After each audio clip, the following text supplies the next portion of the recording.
The Obama administration will not break with the Egyptian generals or the Israeli apartheid government. And we should ask that same Obama administration to do the right thing for the Syrian people? 1, 2, 3! Egypt will be free! Egypt will be free!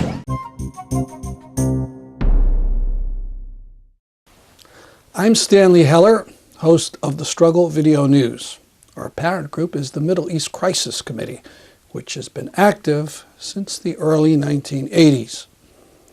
We say that whatever the evidence is about Syria, the U.S. government has no right to point fingers or drop bombs. The U.S. media is full of discussions. What should we do about Syria? Who is this we? Are we talking about the U.S. government? A government with a horrible, bloody record in country after country over the last century. We can expect immoral behavior from this government, a power that was captured by the 1% long ago. Just look at the last few decades. Recently, there was a major report in Foreign Policy magazine about the 1980s in Iran, including CIA documents that showed that the Reagan administration supported Saddam Hussein even knowing he was using poison gas against the Iranian soldiers. Just a few years after that, we were enemies with Iraq. We put sanctions that had a dreadful effect, killing hundreds of thousands or maybe 1 million Iraqi civilians. And that was before 2003 and the shock and awe invasion. Talk about chemicals. Talk about Fallujah, Iraq, our attack there. What about the photos, the gruesome photos of the birth defects of children being born in Fallujah, Iraq? Senator Kerry has seen the photos of Syria. But what about the U.S. responsibility for what it did in Iraq? And what about the white phosphorus used against Palestinians in Gaza with total U.S. approval?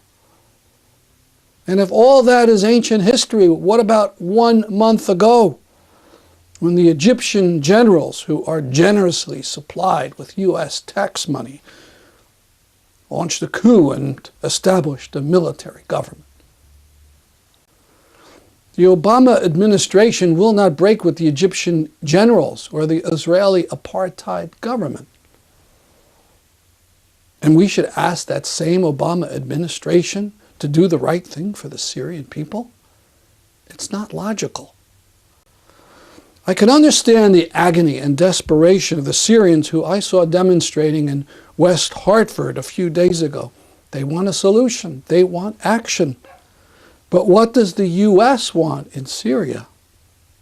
In Egypt, they wanted a Mubarak regime without the name Mubarak, and that's what they got. In Syria, they want the same thing. A pro-American strongman who will take over as long as he has any name other than Assad.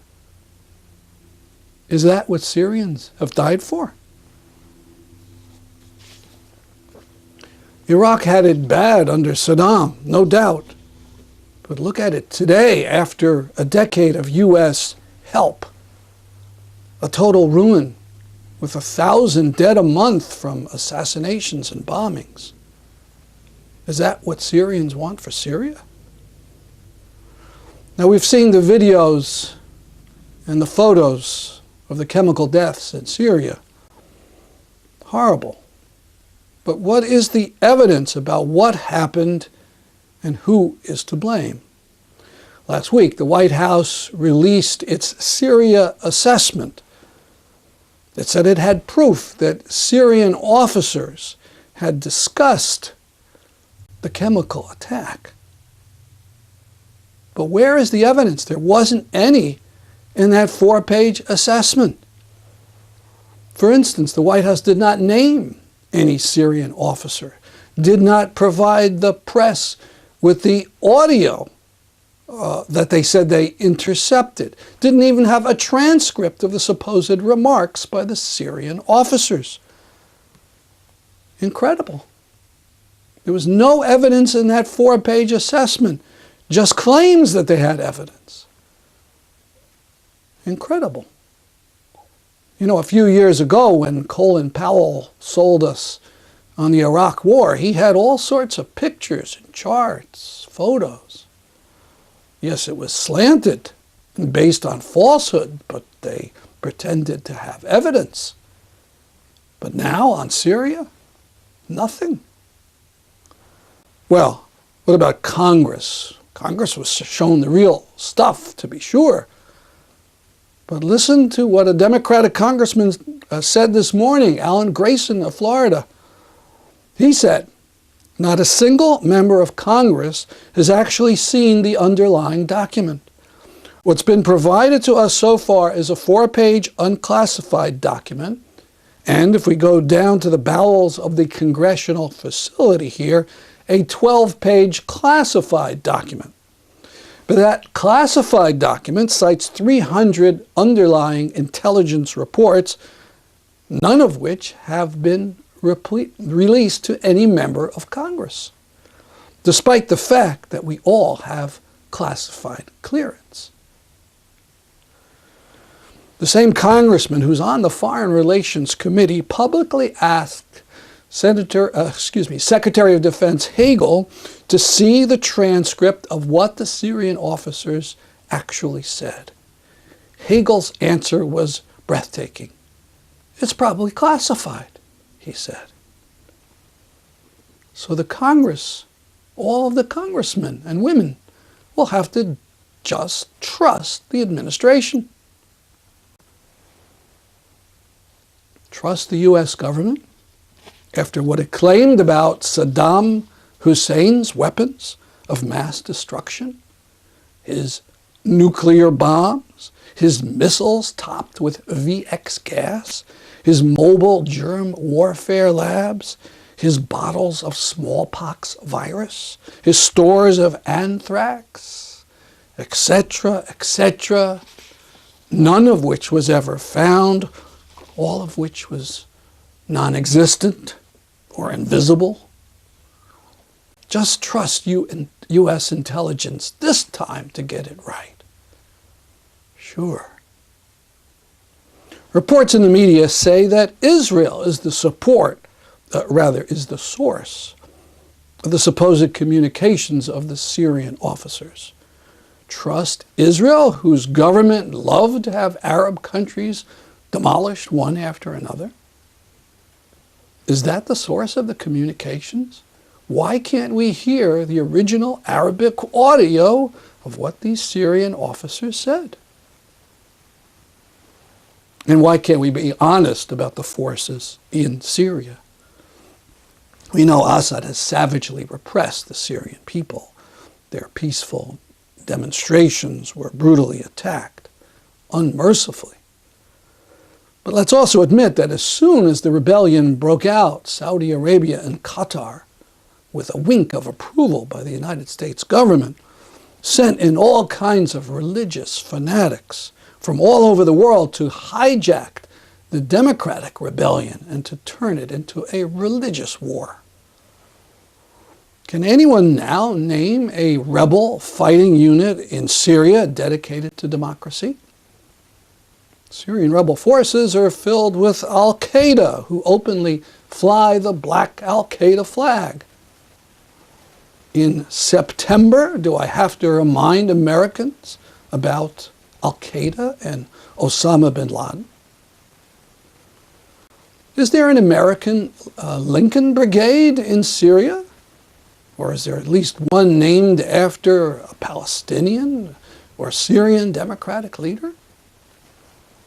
There are reports after reports of car bombings and suicide bombings and rebel demands for strict abeyance of Wahhabi teachings. Yet John Kerry assures us that the rebel forces are filled with moderates. If that's so, why hasn't the moderate U.S. and the moderate Saudi Arabia demanded that that rebel commander who was shown on YouTube biting into a corpse of a Syrian soldier be arrested? Now, yesterday, the Senate Foreign Relations Committee voted to give Obama a blank check to ravage Assad's forces for 90 days, even though it knows the United Nations won't go along with it, and then such an attack would be a violation of international law. Maybe Congress will approve it, and maybe the U.S. can launch the attack and get away with it. Maybe Assad's forces will just hunker down and take it. Maybe Iran and Russia will just get angry and be afraid and do nothing. But then again, that just might not happen. As Congressman Grayson remarked this morning, a desperate Assad could rocket the U.S. Embassy in Lebanon, just 15 miles from Damascus. There are other possibilities. Iran, which sees itself opposed not just by Israel and the U.S., but by Wahhabi Saudi Arabia, might be fearful enough to join the war in Syria directly, sending in tens of thousands of Iranian troops and resupplying all that Assad has lost. Will Obama just allow that? Or will he send in those American boots to go on the ground? And what about the optimism just a month ago that the new Iranian president would work out some kind of deal with the U.S. about nuclear issues? Will that go on after a U.S. attack on Syria? Or is it more logical to believe that the Iranians will give up on talks once and for all and start an actual nuclear bomb-making program? And what about Russia? And even if all those forces cower before U.S. might, there are other costs to worry about, money costs. According to Representative Grayson, $500 million a month will be spent making war on Syria. We're cutting back all kinds of important programs in the U.S. We're not doing squat to prevent climate catastrophe. And we're going to throw more money away on war?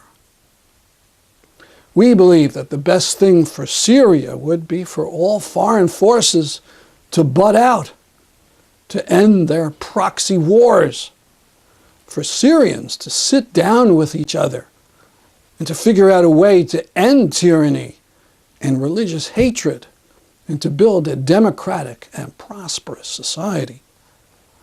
The last thing Syria needs is more war.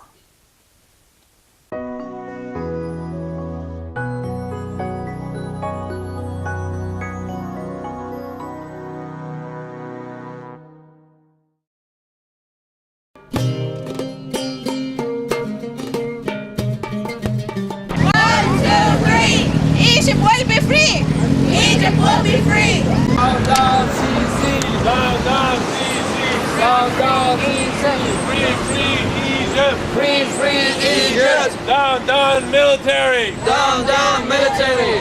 Free, free Egypt! Free, free Egypt! Down with the military! Down with the military! Sisi! Down, down, Sisi! Down, down, Sisi! Down, down, Sisi! Down, down, Sisi! Free, free Egypt! Free, free Egypt! Bombing Syria! Assad and Sisi are the same. The only difference is their name. The only difference is their name.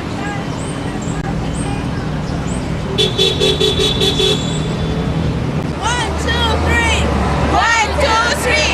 Syria will be free. Syria will be free. 2, 3, 4. 2, 3, 4. Kick Bashar out the door. Kick Bashar out the door.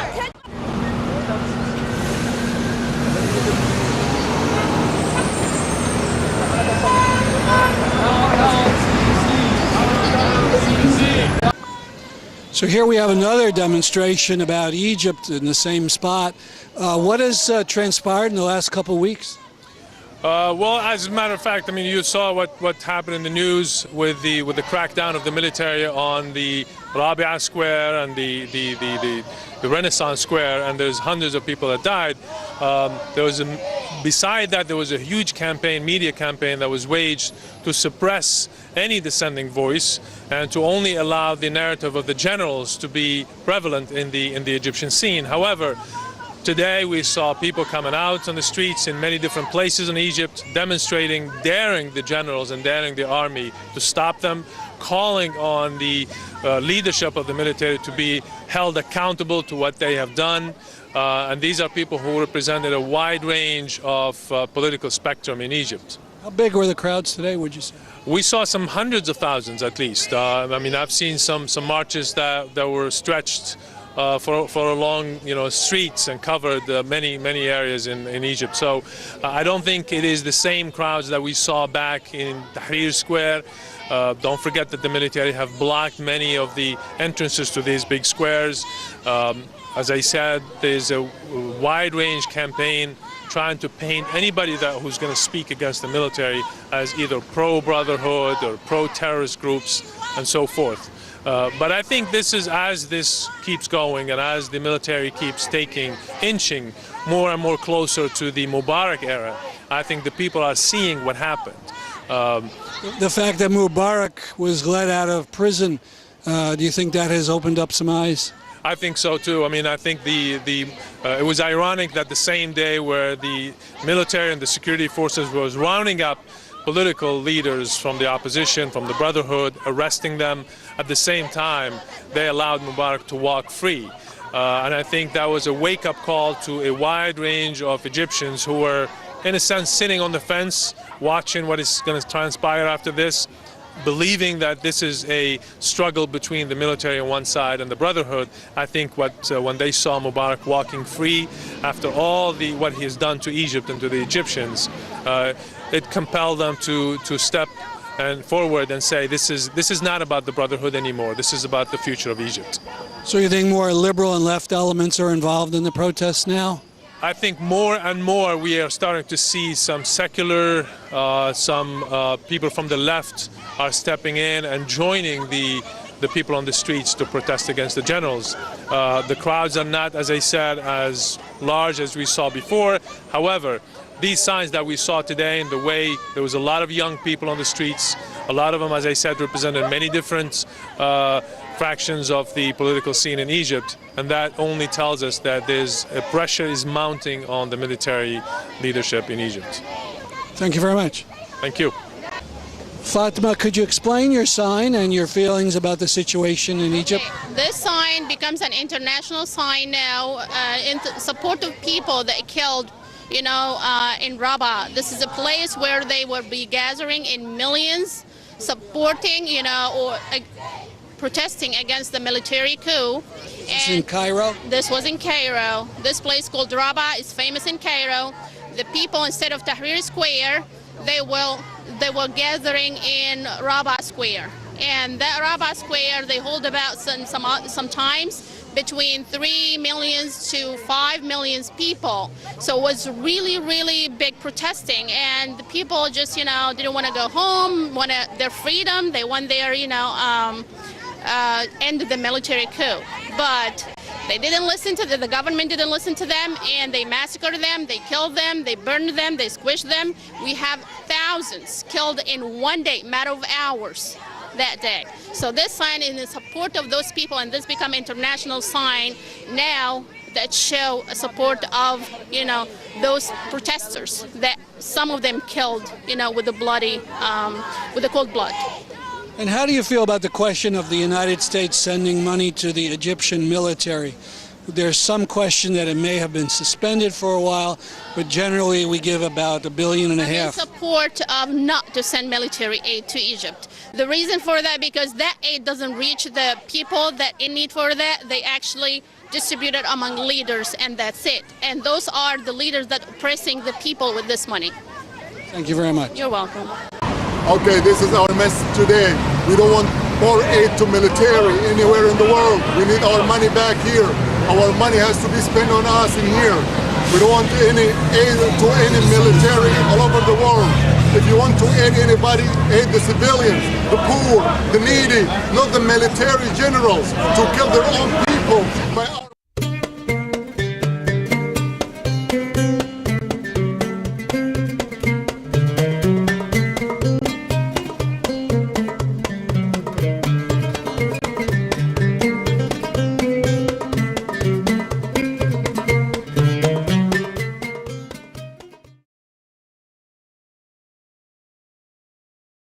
We were watching Cornel West give a talk at the Poets and Busboys restaurant bookstore in D.C. via YouTube, a live stream right on the same day as the 50th memorial demonstration and march, Martin Luther King's effort in '63 and so on.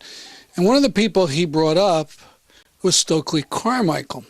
And we were watching the program with historian and activist Lenni Brenner, and I knew he knew him and knew a lot about him, so I thought we would have a bit of a talk. When did you first meet Stokely Carmichael? Okay, it was in 1985. What happened was that a friend of mine, Brad Cleveland, who was a major figure in the Berkeley free speech movement in 1964, was in New York and coming back to Berkeley, and he got onto an airplane and he recognized Stokely Carmichael. So he rushed immediately over to sit himself down with Stokely, who, as anybody who lived through the civil rights movement can tell you, was one of the most famous figures, not only in the civil rights movement, but one of the most famous figures in American history by that time. I mean, I'm sure other people on that airplane recognized him. So he sat himself down with Stokely, and as they were talking, Stokely whipped out a copy of my book, Zionism in the Age of the Dictators, and said, "You got to read this." So Brad said, "Listen, Lenny lives, down the road from me." So when they landed in Berkeley, Brad arranged for Stokely to come to my place the next day.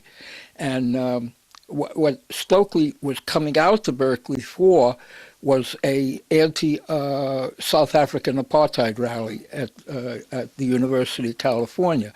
So actually what happened was that I went without introducing myself to him, and of course he didn't recognize me.